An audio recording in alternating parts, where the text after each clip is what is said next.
Forget that warm and fuzzy family is a fortress ending and toss those cheesy sunset montages in the trash. If James Cameron actually wanted to give the audience a collective stroke, the movie wouldn't have cut to black after the funeral. No, that was just the appetizer for a planet-sized barbecue. Welcome to the nightmare known as Kiri's puberty. Chapter 1, a weird call from the deep. The battle is over.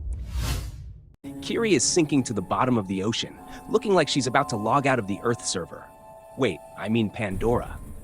But she's not drowning. She's searching for a Wi-Fi signal.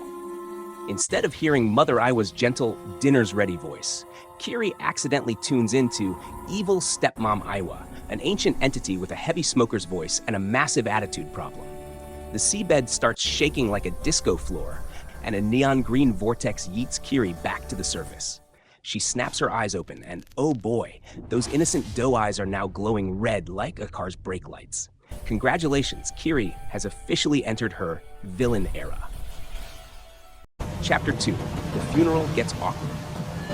On the surface, the Sully family is crying enough tears to raise the sea level. The vibe is tragic, the music is sobbing. But in the corner of the frame, Kiri is just standing there, face as cold as if her mom just confiscated her phone. No tears. Just a 45-degree head tilt straight out of a horror movie, looking at her parents like they're ants on a cupcake. If you ever needed a sign that your kid is about to cancel you, this is it. Chapter 3, unplugging the Sully family. Jake Sully, the great dad, turns around to deliver a peak emotional line. Kiri, are you okay? Kiri, zip it, dad. Boom.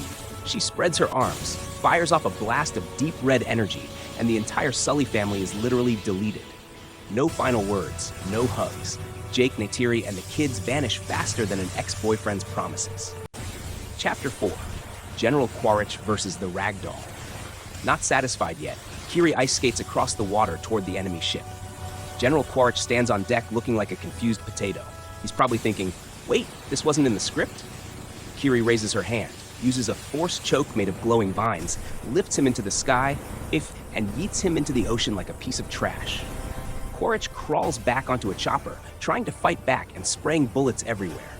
But to Kiri, bullets are just spicy mosquitoes. She gives them a look of pure, are you for real? And then, kaboom! She crushes the helicopters like empty beer cans.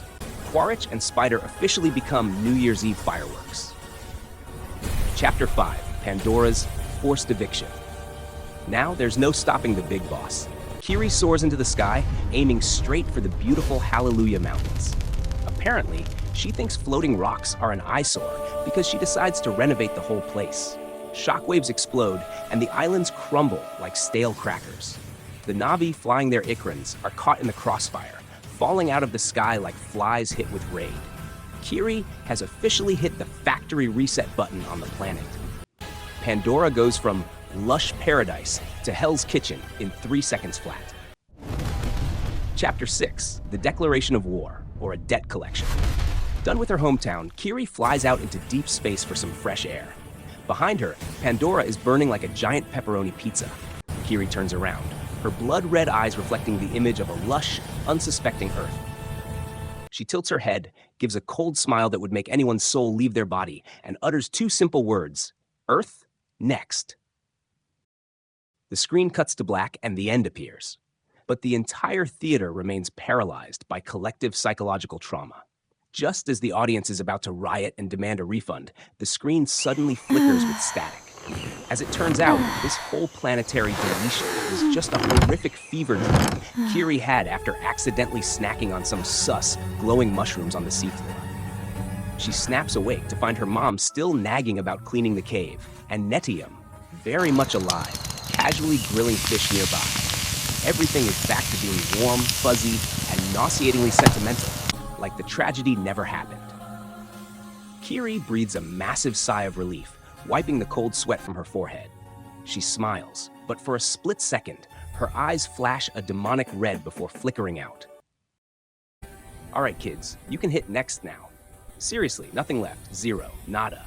Thanks for watching though, and hey, do me a tiny favor. Smash that like button like it owes you money, and subscribe to my channel before you disappear forever.